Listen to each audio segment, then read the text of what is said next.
Hello and welcome to today's vegetable beef recipe class. If you're new here, this is Cooking with Shani, where we talk about cooking ideas for the common African kitchen, lifestyle, diet, and of course we do improve our self-esteem in the kitchen. Please remember to subscribe to this channel. It means a lot to me, and for my returning subscribers, I'm very glad to have you here. Thank you all. Thank you for your support this far. And I don't know if it is me alone. I think I can never have my beef with vegetables for ugali. By vegetables, I mean the Irish potatoes, the peas and the carrots. It's just an abomination from where I come from. So I tend to have a separate way I cook my beef that I will serve with rice or chapati. And today I'm very pleased to show you how I do it. It's very interesting and the outcome is very tasty and delicious. So I really hope you are going to stay with me to the end. I also find this way of cooking beef very common in celebrations here in Kenya, just to add the bulk to your beef. So welcome and let us cook. With me are my set of ingredients, and I will start explaining them from my farthest right towards my left. So I have 1 teaspoon of each of the following: a garlic ginger paste mix. I also have 1 teaspoon of curry powder, 1 teaspoon of salt, 1 teaspoon of royco mchuzi mix.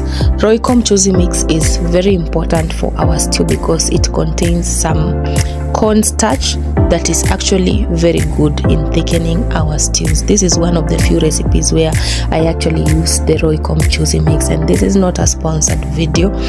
So next I also have my beef chili cube, just 1 piece of it, and I'm also having my green pepper that is chopped and my 1 large onion that is diced. So if you have 1 big green pepper, you can use half of it, or if you have a medium sized one, you can use 1 of it. I also have my peas with me, and this peas I've actually boiled very hot water and let them soak in this very hot water for about 5 minutes.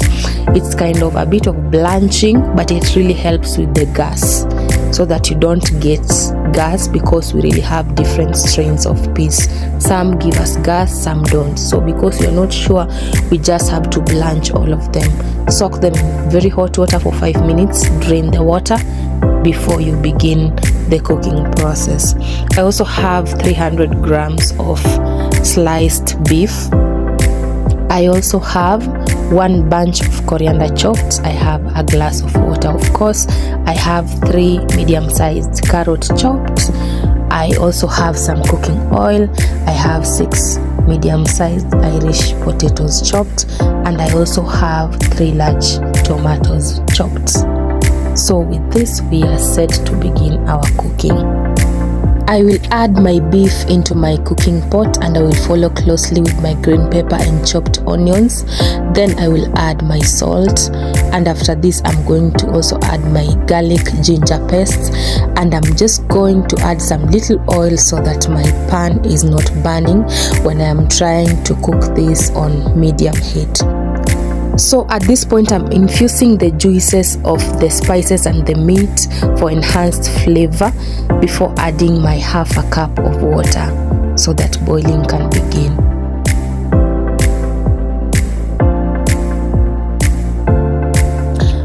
Five minutes later, this is how my beef stew pot looks like, and the water is almost drained. So I am going to toss and turn this before I add a good amount of cooking oil, because I will need this to cook the vegetables as well. So we'll continue with our stirring process until our meat has begun to brown.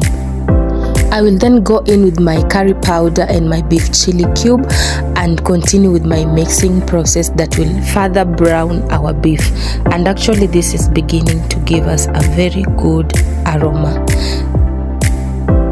Time to add my chopped potatoes. And one thing I like about potatoes in your vegetable stew is that it actually absorbs any excess salt that you may have put in your food.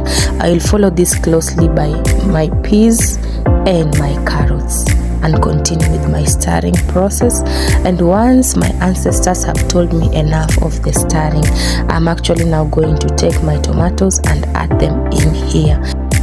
Again, it's another mixing session. As I like to say, cooking is all about mixing, but knowing when to mix and how to mix.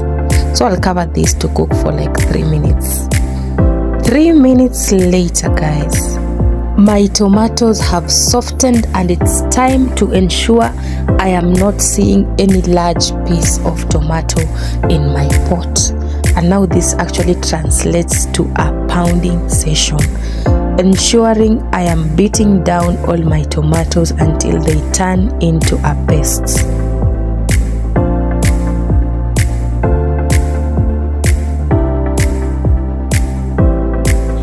To this, I am going to add my royco mchuzi mix that I have mixed with water to form a paste, and stir everything before adding a cup of water to my vegetable beef stew for boiling, so that my potatoes can actually cook in the inside.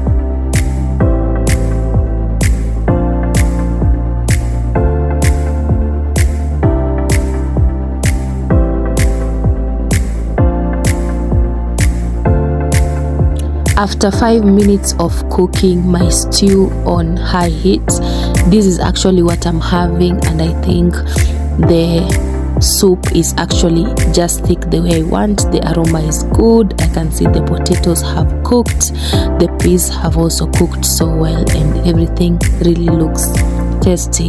And for me, it's actually time I am going in with my final ingredient, which is our bunch of chopped coriander leaves, commonly known as dania, and I'm actually going to let this simmer for 1 minute before I meet you at my serving table. And yes, we are done with today's cooking.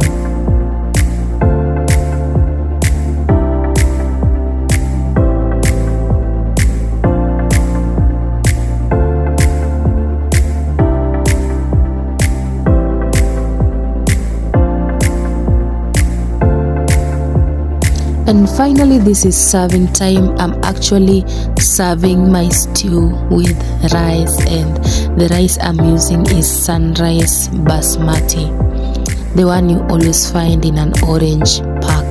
This is very good rice. Any day, anytime, I can recommend it for a beginner or anyone who just wants to cook rice that is actually really separated so well that you can almost count it. So I really hope you've learned something today. I really hope you've learned how to make this kind of delicacy without adding so much water as so. Kindly remember to like my video, share and subscribe, and that is all for me, and that is all I have for you this week. Until next week, see you again next time in my next video. Bye and enjoy your weekend.